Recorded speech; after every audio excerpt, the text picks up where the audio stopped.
Assalamualaikum warahmatullahi wabarakatuh. Alhamdulillahilladzi an'ama 'alaina bi ni'matil iman wal islam. Wassalatu wassalamu ala sayyidina Muhammadin khairil anam wa ala alihi wa sahbihi wasallam. Amma ba'du, jamaah yang dimuliakan Allah Subhanahu wa taala. Alhamdulillah, pada kesempatan ini kita diberi Allah Subhanahu wa taala kesehatan dan juga kekuatan, diberi juga taufik dan diberi juga hidayah. Semoga semangat kita akan terus berkelanjutan sampai selesai bulan Ramadan dan juga sampai kita bertemu dengan Allah Subhanahu wa taala. Jamaah yang dimuliakan Allah Subhanahu wa taala, saya mau mengawali dulu dengan sebuah pantun biar agak semangat dikit. Beli kopiah di toko batuan, dipakai rapi untuk ibadah. Senang ketemu jamaah semua. Semoga kita mendapatkan berkah. Amin. Jamaah yang dimuliakan Allah Subhanahu wa taala, tema kita Ramadan sebagai madrasah. Saya ingin mengajak jamaah untuk merubah cara pandang kita terhadap Ramadan. Mungkin selama ini kita menganggap Ramadan itu hanya sekedar menahan lapar dan dahaga, atau sholat tarawih, atau sahur, dan juga dengan rangkaian ritual lainnya. Tapi kita ingin naik kelas, ya.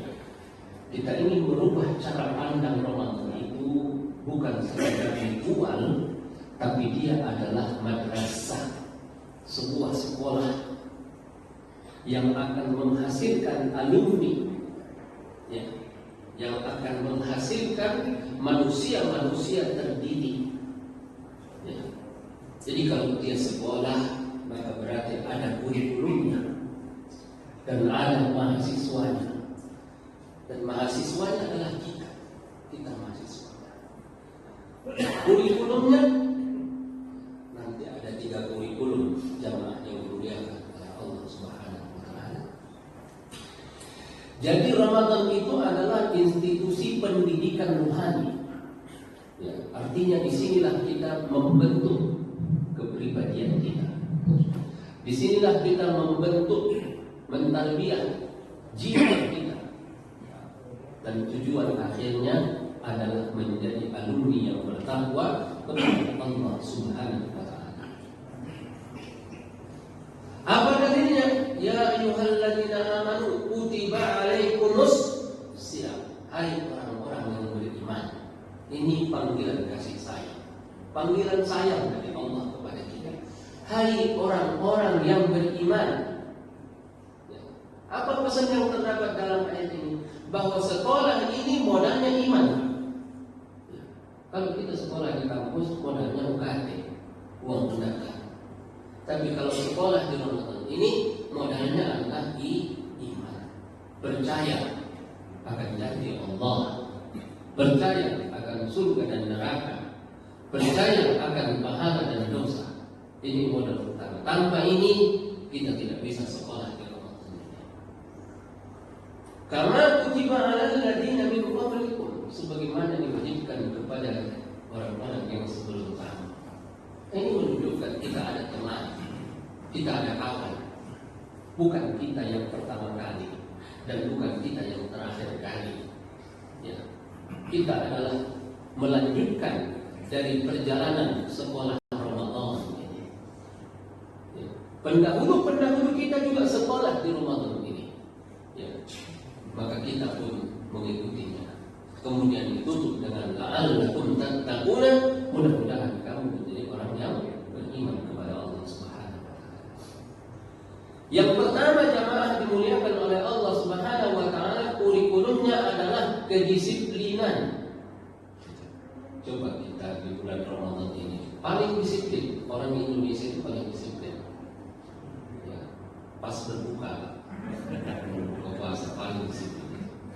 Ya, 2 menit lagi sebelum azan, nggak ada yang berani makan, nggak ada yang berani minum. Ya, semua duduk di depan meja makan, menunggu ya kapan azan dikumandangkan. Dan itu adalah saat-saat yang paling menggetarkan dan saat-saat yang paling menentukan. Tapi tidak ada yang berani minum. Kedisiplinan. Sama satu lagi, sahur. Sahur juga begitu. Apabila muadzin sudah mengumumkan di masjid, sahur katanya, ya kan? Maka orang bangun. Kemudian muadzin menyampaikan lagi, imsak katanya. Maka orang siap-siap untuk minum terakhir dan makan terakhir. Disiplin. Tapi begitu ada dikumandangkan Allahu Akbar, tidak ada lagi yang makan dan tidak ada lagi yang minum. Karena kalau makan minum batal puasanya. Wa kulu washrabu hatta yatabayyana lakumul khaytul abyadu minal khaytil asfar.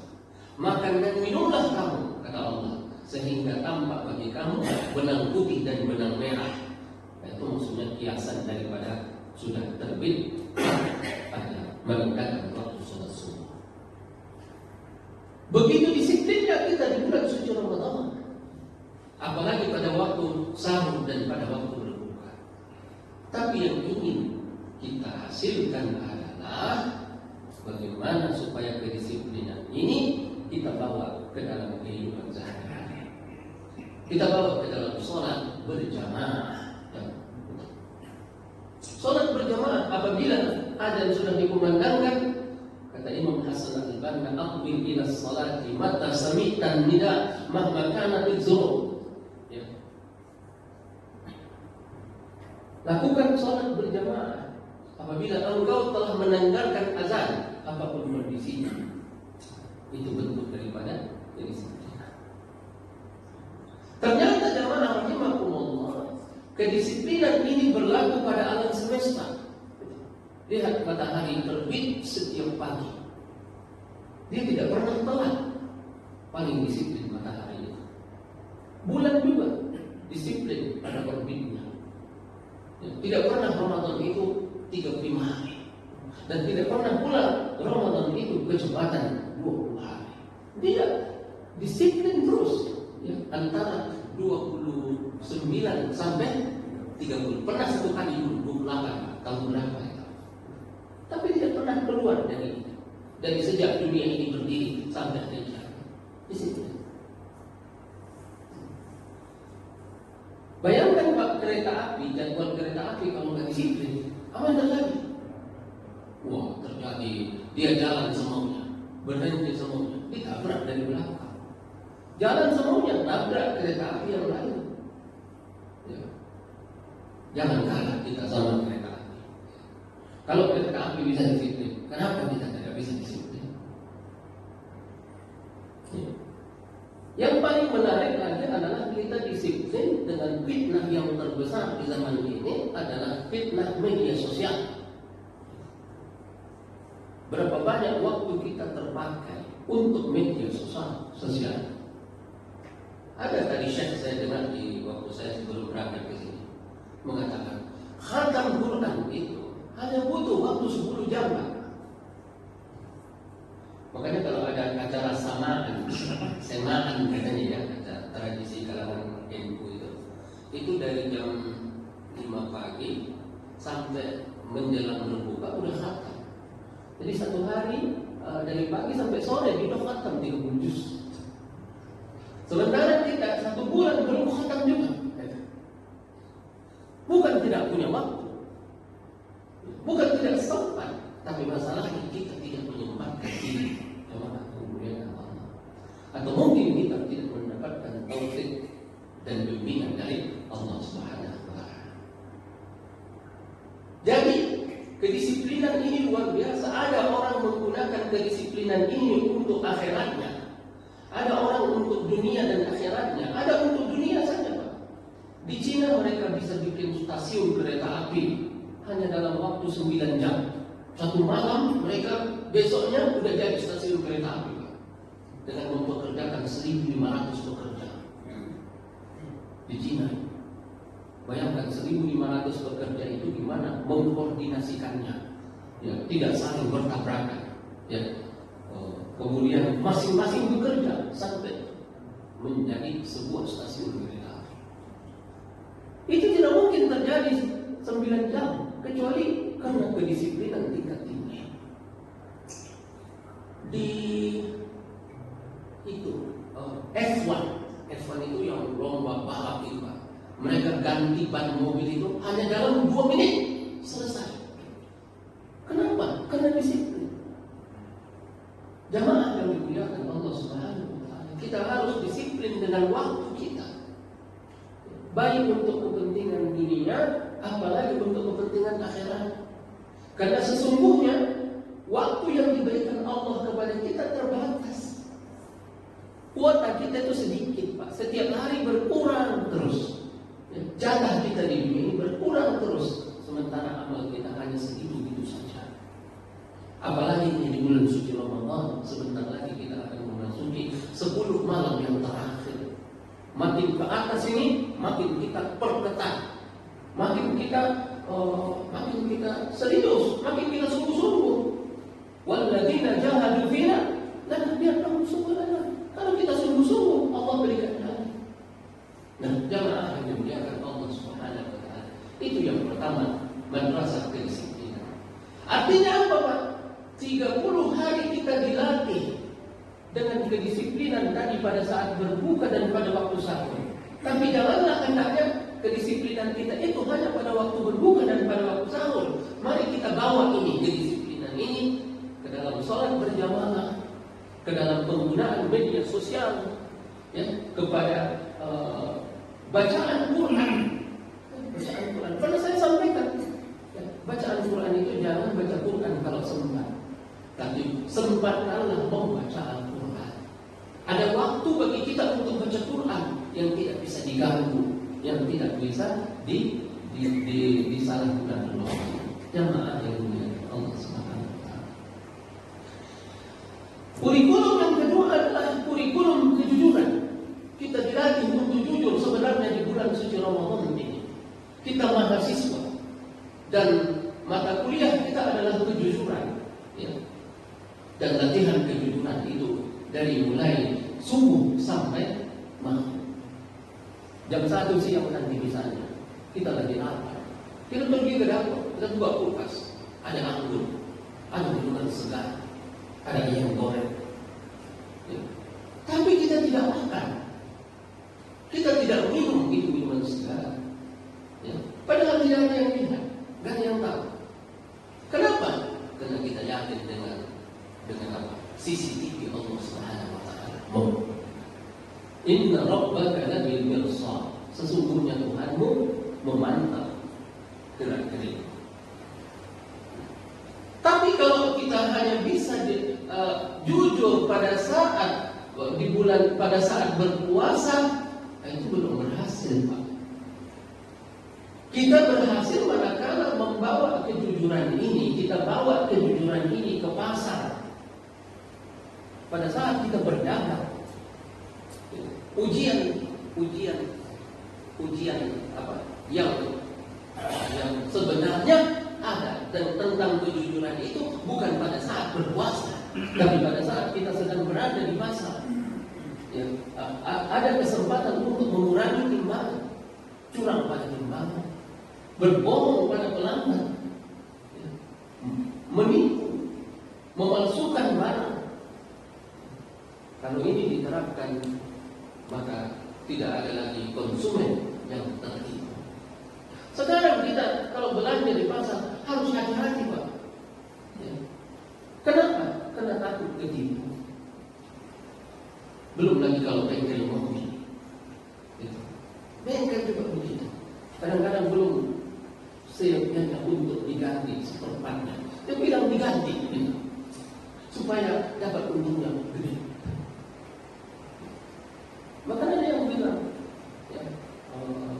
kolaborasi terburuk sepanjang zaman ini adalah kolaborasi antara kedokteran sama farmasi sama apalagi untuk pemeriksaan itu sama satu lagi apa? Itu berkolaborasi. Sementara itu yang menanggung bebannya adalah orang miskin yang tidak punya apa-apa. Jamaah rahimahumullah. Yang lebih dahsyat lagi kalau kejujuran itu kita bawa ke gedung parlemen, maka akan menghasilkan undang-undang ya, untuk memperjuangkan masyarakat, undang-undang untuk mensejahterakan masyarakat, bukan untuk mensejahterakan segelintir orang, oligarki misalnya. Ini yang kita harapkan daripada ujian kejujuran ini. Jamaah yang dimuliakan Allah Subhanahu wa taala. Jujur itu dikatakan innal birra 'alaikum bis-sidqi fa innas-sidqa yahdi ilal birri wa innal birra yahdi ilal jannah. Jujurlah kamu, karena kejujuran itu akan menumbuhkan berbagai macam kebaikan, melahirkan kebaikan-kebaikan, dan kebaikan-kebaikan itu akan mengantarkan kamu ke surga. Jadi puasa itu adalah ibadah yang paling rahasia, Pak. Nggak ada yang tahu kalau kita puasa. Yang tahu kita puasa kita sama Allah Subhanahu wa taala. Makanya pertanyaan yang tidak relevan kalau ketemu sama orang, kamu puasa enggak? Apalagi bulan Ramadan, kamu puasa enggak? Kalau sampai ada orang tidak puasa, dia tidak haid, tidak nifas, tidak musafir, tidak hamil, tidak menyusukan, lalu tidak puasa. Itu bahaya. Tidak bisa dipotong, walaupun setahun pemotongnya tidak cukup. Jemaah yang dimuliakan Allah Subhanahu wa taala. Jadi madrasah yang kedua adalah madrasah kedua. Tapi kalau kita hanya ada orang sanggup dia jujur untuk tidak meneguk segelas air dan tidak memakan sesuap nasi, tapi dia tidak sanggup untuk jujur ketika mengelola anggaran yang begitu besar. Dia tidak sanggup jujur untuk ketika dia menjadi pemborong untuk bangun jalan, Pak. Jalan kita coba kita perhatikan, Pak. Tiap tahun dibenerin, tiap tahun dibenerin. Pantura udah jadi langganan. Bukan tidak cukup anggarannya dari pemerintah. Wallahu a'lam. Mungkin ada yang disunat, kata orang disunat. Ya mungkin ada yang dikorupsi. Saya yakin bangsa ini sudah sejahtera dari dulu. Kita punya emas di Papua, tapi emas itu hanya 3% yang masuk ke kas negara. Sisanya dibagikan ke sana. Kenapa dibagikan ke sana? Karena kebijakan yang salah zaman dahulu. Bukan karena orang Indonesia tidak pintar. Kita tidak kekurangan dokter, kita tidak kekurangan profesor, tapi kita kekurangan orang-orang jujur dan orang-orang amanah. Banyak juga pejabat-pejabat kita itu bisa puasa, tapi tidak bisa puasa dari korupsi. Puasa, tapi tidak bisa puasa daripada kolusi dan nepotisme. Jadi sesungguhnya ritual itu yang kita harapkan itu apa dibalik daripada ritual itu? Ya, kalau ritual itu puasa, Allah Subhanahu wa taala tidaklah tujuannya membuat kita lapar dan dahaga dan lelah sepanjang hari. Bukan itu tujuan Allah menyuruh kita puasa. Supaya kita capek, supaya kita haus, supaya kita lapar. Ibadahnya bukan di situ. Tapi ibadahnya adalah apa dibalik itu? La'allakum tattaqun. Supaya kamu bertakwa. Kalau salat tanha 'anil fahsya'i wal munkar, mencegah daripada perbuatan keji dan munkar. Kalau salat, kalau puasa, kalau zakat apa? Khudh min amwalihim shadaqatan tutahhiruhum wa tuzakkihim. Jamaah yang dimuliakan Allah Subhanahu wa taala. Itulah madrasah yang kedua, ya. Kurikulum yang kedua daripada madrasah Ramadan itu adalah kejujuran.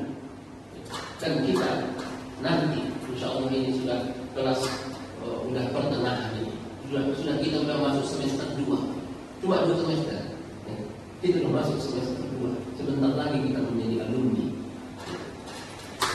Standar kelulusan apabila kejujuran ini tidak hanya sebatas di bulan suci Ramadan, tapi kita bawa ke pasar, kita bawa ke parlemen, kita bawa ke pengelolaan pemerintahan, kita bawa kepada ucapan kita sehari-hari, kita bawa kepada muamalah kita bawa kepada kejujuran antara apa yang kita ucapkan dengan apa yang kita perbuat. Ada juga orang lain di luar, lain di dalam. Tapi tadi seperti ayat yang saya bacakan tadi di sholat subuh itu. Wa minan nasi may yaqulu amanna billahi wal yawmil akhir wa ma hum bimu'minin. Di antara manusia ada yang berkata kami beriman kepada Allah dan hari akhir. Wa ma hum bimu'minin. Banyak juga politisi ini pembohong. Itu Donald Trump bilang apa? Kita menyerang Iran karena di sana ada senjata nuklir. Ya, bukankah 3 bulan yang lalu dia sudah bom itu nuklir, sudah hancur katanya. Berarti kalau sudah hancur sudah selesai Pak. Lah kenapa perang lagi? Jadi di mulutnya ngomongnya nuklir, tapi sebenarnya di dalam hatinya apa? Oil, minyak. Nah, mentang-mentang dia sudah berhasil di Venezuela, dia mau ambil lain di bibir, lain di hati. Orang yang mulia Allah Subhanahu wa Ta'ala terjadi peperangan. Maka peperangan itu bukan peperangan agama, kalau saya melihatnya. Itu peperangan duit, ya, demi mendapatkan keuntungan. Jemaah yang mulia. Itu tadi yang kedua. Ini yang lebih dahsyat. Madrasah yang ketiga. Jadi kita cuma 3 kurikulum aja. Ya. Yang pertama tadi kedisiplinan, yang kedua kejujuran, yang ketiga adalah pengendalian hawa nafsu. Nafsu kita itu di bulan Ramadan ini betul-betul dilatih, betul-betul melakukan mujahadah dan melakukan riyadhah, yaitu dengan cara lapar. Kita dilaparkan, kita dihauskan, dan kita dilelahkan supaya hawa nafsu kita itu tunduk dan nurut sama kita. Itu di Sumatera itu ada beruk pemanjat kelapa. Ya, kalau sana bilangnya bodak gitu ya. Itu melatih beruk ini gimana caranya?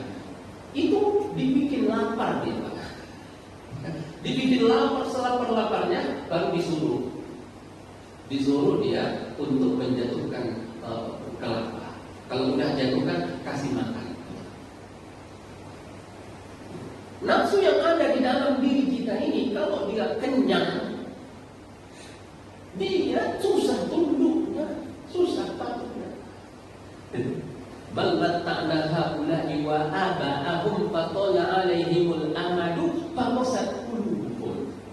Orang yang berada di dalam kemewahan, orang yang berada di dalam kecukupan, orang yang berada di dalam kemapanan, itu susah berubah. Ya. Makanya kita dilatih dengan kelaparan, dilatih dengan haus. Untuk apa? Supaya pelan-pelan nafsu kita itu tunduk, supaya pelan-pelan nafsu kita itu kita didik. Karena kalau nafsu itu dibiarkan apa adanya, ya, maka manusia itu tidak ada baiknya. Coba lihat ayat. Kalla innal insana layatgha. Sekali-kali tidak, manusia itu melampaui batas. Itu bawaan lahirnya begitu.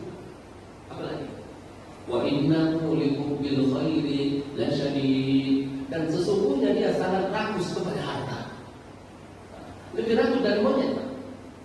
100-100-nya monyet paling dia makan buat sehari.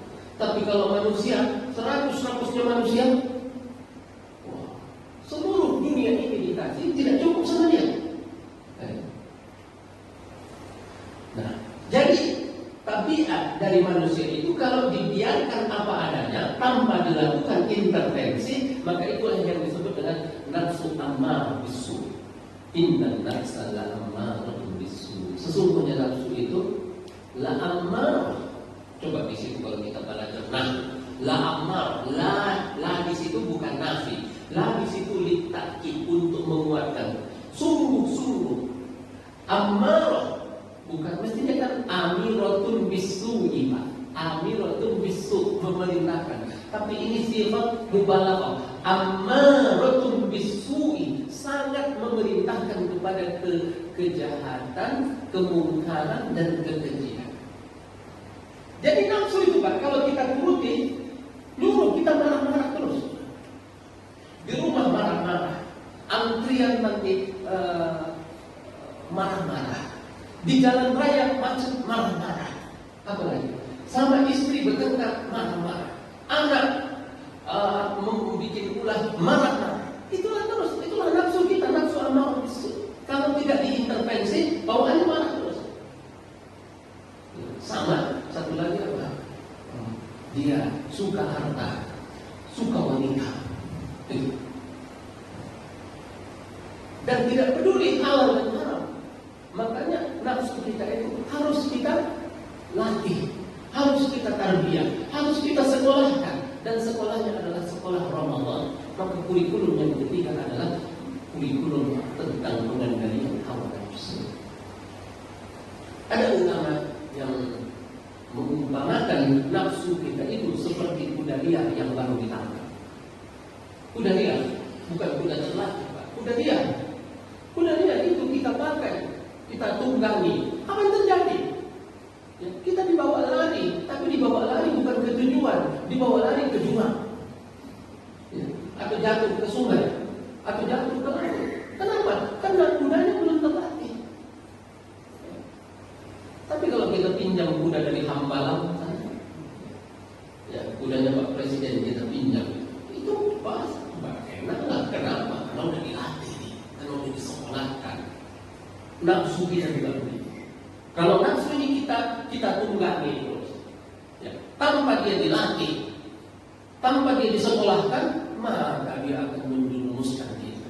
Wala tattabi'il hawa fa yudillaka 'an sabilillah. Jangan engkau mengikuti hawa nafsu, karena dia akan menyesatkanmu. Dan banyak sekali ayat yang mengatakan hal yang demikian. Jamaah yang dimuliakan oleh Allah Subhanahu wa taala. Makanya kita sekolahkan, dan dia akan naik kelas kalau kita sekolahkan. Makanya kelas 2 dia namanya nafsu lawwamah. Wala uqsimu bin nafsil lawwamah. Ya. Kalau nafsu lawwamah itu dia sudah punya sinyal kesadaran. Ya. Tapi sinyal kesadarannya itu mati pada saat melakukan, aktif pada saat sudah selesai melakukan. Jadi dia ada sinyalnya, sinyal kebenarannya, sinyal kesadarannya itu ada. Tapi pas waktu melakukan perbuatan itu, sinyalnya mati. Tapi kalau udah selesai, sinyalnya nyala. Makanya orang yang memiliki nafsu lawwamah itu, ketika melakukannya dia nggak sadar bahwa yang dilakukannya itu keliru, salah. Tapi ketika udah selesai, baru dia bilang, ya Allah, kenapa ya? Kenapa saya melakukan dosa ini? Kenapa saya melakukan maksiat ini? Kenapa saya berbuat ini? Kenapa saya ghibah? Kenapa saya tidak menjaga dan menunjukkan pandangan? Muncul. Itu namanya nafsu lawwamah. Kenapa saya nggak baca Quran? Kenapa saya nggak sholat tarawih? Ada orang nggak tarawih, Pak? Ya, biasanya tarawih, tiba-tiba dia nggak tarawih. Tidak lagi capek, tidak lagi sakit, tidak ada halangan, tidak ada masalah. Coba di rumah aja tidur, ya kan? Begitu udah selesai orang tarawih, datang penyesalan. Kenapa ya saya tidak tarawih? Nyesal. Itu namanya nafsu lawwamah. Masih mendingan daripada nafsu ammarah. Kalau nafsu ammarah sudah bersalah, tapi tidak mengaku bersalah, tidak merasa bersalah, enjoy aja dia, itu bahaya, Pak. Nah, kita latih lagi nafsu ini sehingga dia nanti di Ramadan ini kita tingkatkan kelasnya menjadi nafsu mutmainnah. Nafsu yang sudah stabil, ya, dalam kebaikan dan stabil dalam menjauhi kemungkaran. Nah, inilah yang disebut dengan nafsu mutmainnah. Jadi dia tidak gampang tergoda, tidak gampang dirayu, tidak gampang dipengaruhi, karena dia udah kuat pegangan. Ini dikatakan dalam Al-Quran. Ya ayyatuhan nafsul mutmainnah irji'i ila rabbika radiyatan mardiyah. Ini level tertinggi. Inilah para nabi, para wali, para syuhada, para sholihin, para sahabat. Level mereka sudah di nafsul mutmainnah. Adapun kita, saya dengan Bapak, ya, kemungkinan ya, kita hanya di level amarah, kalau tidak di level lawwamah, dan sedang berusaha menuju nafsu mutmainnah. Itulah fungsi daripada Ramadan ini. Bagaimana setelah Ramadan ini kita menjadi alumni Ramadan dengan 3 kualifikasi. Yang pertama kedisiplinan, yang kedua kejujuran, dan yang ketiga adalah pengendalian hawa nafsu. Nah, itu kurikulum daripada yang ada di dalam Ramadan. Maka dikatakan di sini, laisa siyamu minal akli wasyurbi. Puasa itu bukan menahan lapar dan dahaga, tapi puasa itu adalah puasa dari kata-kata kotor dan perbuatan yang sia-sia. Jemaah yang dimuliakan oleh Allah Subhanahu wa taala. Itu ada 2 sisi puasa ini, Pak. Yang pertama sisi hablum minallah. Hablum minallah. Ya, hubungan kita dengan Allah. Itu yang kita bicarakan tadi. Tiga madrasah itu terkait dengan hablum minallah. Tapi tidak cukup puasa kita itu hanya memperbaiki hablum minallah. Kita juga harus memperbaiki hablum minannas. Karena kesalehan itu ada 2. Ada kesalehan personal, ada kesalehan sosial. Kita kadang terjebak, Pak. Kita pikir kesalehan personal lebih tinggi pahalanya daripada kesalehan sosial. Kita pikir baca Quran, sholat malam, sholat tarawih, sholat tahajud lebih tinggi pahalanya daripada berbagi, daripada peduli. Padahal pahala kepedulian, pahala berbagi, pahala berimpak, pahala membantu, pahala solidaritas lebih tinggi di sisi Allah Subhanahu wa taala. Ini kesalehan yang terlupakan dan kurang mendapatkan perhatian. Begitu khusyuknya orang tarawih, begitu khusyuknya orang baca Quran, begitu khusyuknya orang sholat malam, tapi tidak mendapatkan kekhusyukan pas waktu berbagi dengan orang, pas waktu peduli dengan orang, pas waktu membantu fakir miskin, pas waktu memikirkan para janda, pas waktu memikirkan orang-orang yang sedang kesulitan. Oleh karena itu, kita itu butuh untuk bersolidaritas. Ya. Kenapa kita harus bersolidaritas? Satu, sebenarnya adalah memang tabiat manusia itu dia tidak bisa memenuhi kebutuhannya. Kita butuh orang. Ya. Kalau kita mengolah sendiri nggak sempat. Kalau kita makan, kita butuh apa, Pak? Beras. Sebelum beras, kita butuh tanah dulu. Kita butuh apa lagi? Butuh bibit. Kita butuh waktu 3 bulan untuk bercocok tanam. Ya kan? Kita butuh apa lagi? Cangkul. Dan cangkul dari mana? Kita butuh orang yang bikin cangkul. Ya. Maka kita saling membutuhkan. Ya. Saling membutuhkan. Maka Rasulullah menggambarkan orang-orang iman itu apa? Al-mu'minu lil-mu'min kabunyan yasuddu ba'dahu. Mukmin yang satu dengan mukmin yang lain itu seperti bangunan ini. Ya. Tidak boleh besi bilang saya lebih penting daripada pasir. Pasir juga tidak boleh bilang saya lebih penting daripada semen. Tiga-tiganya saling membutuhkan. Ya. Pasir butuh kepada besi, Besi butuh kepada semen, semen butuh kepada batu bata. Bekerja sama sehingga terjadilah bangunan yang kokoh. Orang kaya butuh sama orang miskin. Orang miskin butuh sama orang kaya. Ya. Tukang butuh sama arsitektur. Pemborong butuh sama tukang. Jadi saling membutuhkan satu sama lain. Itulah, maka tidak bisa tidak kita harus memiliki kepedulian kepada orang-orang yang ada di sekeliling kita dan di sekitar kita.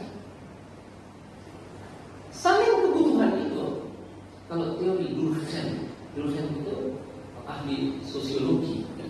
Agamanya Yahudi, Pak, tapi dia meneliti. Ya. Manusia itu saling membutuhkan. Ada namanya solidaritas mekanik, ada namanya solidaritas organik. Hukum alam. Tapi di dalam Islam, hukum alam itu diintervensi menjadi didasari oleh ukhuwah dan persaudaraan. Itu maksudnya. Yang kedua alasannya, kenapa kita harus membantu, peduli, ya, kepada orang lain dan berbagi? Karena kita ingin, ya, sebenarnya pada saat kita membantu, menolong, peduli, sesungguhnya kita sedang membeli asuransi ilahi rabbi. Karena kita hidup di dunia ini serba ketidakpastian. Ya, mungkin nanti bisa saja kena musibah, mungkin bisa kena bencana, mungkin bisa kecelakaan, mungkin bisa kebangkrutan, mungkin kita bisa di PHK, mungkin kita bisa mendapat kesulitan finansial. Ya kan? Tapi dengan kita membantu orang, ya, dengan kita peduli kepada orang, peduli kepada fakir miskin, peduli kepada anak yatim, peduli kepada para single parent, ya, maka pada saat itu kita sedang membeli asuransi ilahi rabbi. Wallahu fi aunil abdi makana al-abdu fi auni akhihi. Allah akan senantiasa menolong hambanya, yang mana hamba itu suka menolong orang lain. Kalau begitu, siapa yang paling butuh? Siapa yang paling butuh untuk berbagi itu? Ternyata yang paling butuh untuk berbagi itu adalah orang kaya itu sendiri. Dia lebih butuh daripada orang miskin itu, karena untuk kemaslahatan dirinya dulu.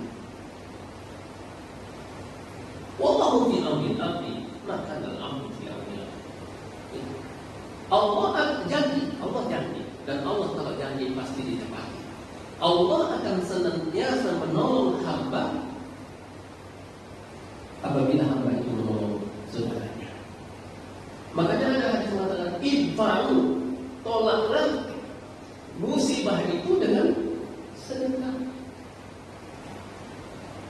Jadi pertahanan sedekah itu bisa menghindarkan manusia dari musibah, dari bencana, dari hal yang merugikan dan mengurangi. Makanya hasilu, bentengi harta kamu dengan sedekah. Sembuhkan penyakit kamu dengan sedekah. Dulu kan namanya ada Al-Hakim.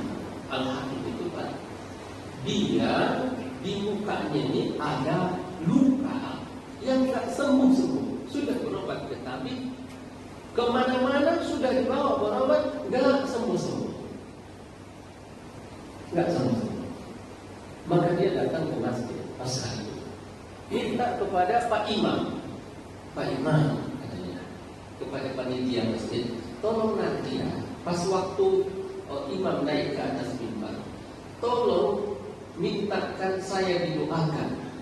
Ya, ada hakim namanya minta didoakan supaya penyakitnya yang sudah berobat kemana-mana tidak sembuh. Ya. Masya Allah.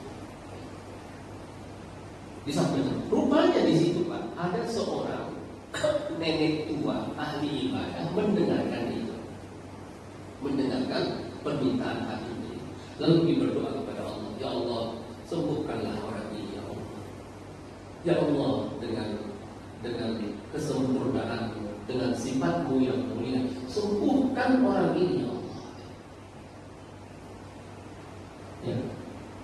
maka doanya itu. Ditambah lagi doa para jamaah. Tapi yang dahsyat adalah orang tua tadi bermimpi.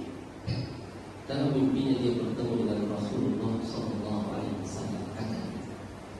Dan dalam mimpi itu sampaikan kepada Al-Hakim supaya dia membangun sebuah sumur di satu tempat yang di situ tidak ada sumber air. Lalu perempuan ini mendatangi Al-Hakim. Saya dengar engkau minta didoakan, tapi diam-diam saya doakan dan saya bermimpi bertemu dengan Rasul memerintahkanmu untuk membangun sebuah sumur di tempat yang tidak ada sumurnya. Lalu dilakukan oleh Al-Hakim dengan bersedekah sumur, Pak. Hanya dalam hitungan beberapa hari sudah sembuh penyakitnya. Hasil bentengi harta kamu dengan zakat, ya. Sembuhkan penyakit kamu dengan sedekah. Jadi pada saat kita berbagi dan bersedekah itu sebenarnya kita sedang membeli, ya, membeli apa? Asuransi dari Allah Subhanahu wa Ta'ala. Jemaah yang dimuliakan oleh Allah Subhanahu wa Ta'ala. Dan ternyata di bulan suci Ramadan ini kita dilatih juga untuk solidaritas, ya. Karena pada saat bulan suci Ramadan, Pak, semua kita dipaksa untuk lapar. Orang kaya, orang miskin, sama-sama lapar, sama-sama haus, ya. Paling lapar dan haus adalah pada saat menjelang berbuka. Pada saat menjelang berbuka, orang duduk di depan meja makan. Ada yang makanannya sedikit, ada yang makanannya sedang, ada yang di meja makannya tersedia seluruh makanan. Jamaah yang dimuliakan oleh Allah Subhanahu wa Ta'ala, solidaritas itu adalah pada saat berbuka itu kita menghadirkan wajah-wajah saudara-saudara kita yang sepanjang tahun mereka seperti berpuasa karena tidak ada uang untuk beli beras, karena tidak ada uang untuk bayar kontrakan, karena tidak ada uang untuk bayar listrik, karena tidak ada uang buat bayar SPP anaknya. Kita hadirkan wajahnya pada saat itu. Tapi janganlah sekedar menghadirkan wajahnya, tapi langsunglah berbagi kepadanya. Itulah kenapa kita harus bersolidaritas. Dan itu adalah kesalehan tertinggi, ya. Itu kesalehan yang tinggi. Karena Rasulullah bersabda, khairukum anfa'ukum. Yang paling baik di antara kamu adalah orang yang paling bermanfaat. Yang paling bermanfaat kepada fakir miskin, kepada anak yatim, kepada para single parent, kepada orang du'afa, kepada para fuqara, ya, kepada orang-orang yang membutuhkan. Jamaah ini, kepada orang yang terlilit hutang. Nah, jamaah yang dimuliakan oleh Allah Subhanahu wa Ta'ala, maka bentuk solidaritas itu ditunjukkan dengan zakatul fitri, ya, zakat fitrah. Supaya tidak ada pada hari Idul Fitri itu orang-orang yang menjadi pengemis. Walaupun selama ini profesinya sebagai pengemis, tapi untuk hari itu diliburkan dulu mereka. Maka seluruh kaum muslimin yang memiliki makanan cukup untuk sehari, maka wajib hukumnya untuk membayar zakat fitrah. Ya. Siapa kira-kira di Indonesia ini orang yang tidak punya makanan buat sehari? Bahkan berarti banyak sekali. 250 juta bangsa Indonesia, 80% Islam, 80% itu Pak, zakat fitrahnya berapa itu? Luar biasa banyaknya. Ya, tidak perlulah diperdebatkan mana pakai uang atau pakai beras. Yang mau pakai beras silakan. Tapi kalau mau pakai duit, kalau kita survei di masjid ini, andai kata kita penerima zakat, Bapak lebih suka dikasih duit atau dikasih beras? Ya? Duit, Pak. Ya. Kalau beras nggak bisa buat keperluan lain. Tapi kalau duit bisa dipakai buat yang lain. sedangkan agama itu maslahat. Agama itu maqasid syariah itu diantaranya adalah maslahat. Di situ ada kemaslahatan. Tapi kenapa di zaman Nabi pakai beras? Memang yang ada beras, Pak. Yang ada itu tidak ada duit. Yang ada dinar itu terlalu besar. Sama dirham itu juga terlalu besar. Orang dikasih beras memang itu dikasih kurma, dikasih apa lagi? Dikasih kismis, dikasih ini. Itulah yang ada pada saat itu. Tapi kalau pun mau mengamalkan beras, ya ahlan wa sahlan. Tidak perlu memaksakan ini harus emas sesuai dengan ini. Bahkan sebagian masjid akhirnya jualan beras, Pak. Malah cari cuan di situ. Dipaksa semua jamaahnya pakai beras dan beli berasnya harus dari dia. Dapat untung di situ. Itulah. Jadi jemaah setelah dibeli beras ini dikasihkan lagi ke panitia. Ya kan? Panitia ini nggak tahu. Asalnya beras ini lagi yang dikasihkan nanti kepada orang. Padahal saat itu orang bukan butuh beras. Orang butuh apa? Jadi kalau bab kemaslahatan, ya maka satu lagi taysir itu apa? Kemudahan. Ya, yassiru wala tu'assiru. Mudahkan, jangan sulit. Paling mudah sekarang tinggal kalau perlu proyek barcode udah selesai bayar zakat. Ya kan? Paling kalau diserahkan ke masjid paling tahu. Biar masjid yang mencari siapa yang paling miskin, siapa yang paling membutuhkan. Karena penilaian masjid itu lebih akurat daripada penilaian diri kita sendiri. Nah, wallahu a'lam, jamaah yang dimuliakan Allah Subhanahu wa taala. Saya kira itu saja dulu untuk pertemuan kita pada pagi hari ini. Tafadhol kalau ada pertanyaan. Ya, tapi memang sudah masuk waktu duha ya. Ada pertanyaan, Pak? Nah. Ya, kalau tidak ada, mungkin kita cukupkan sampai di sini. Semoga bermanfaat. Jazakumullah khairan atas segala perhatian dan mohon maaf atas segala kekurangan. Wabillahi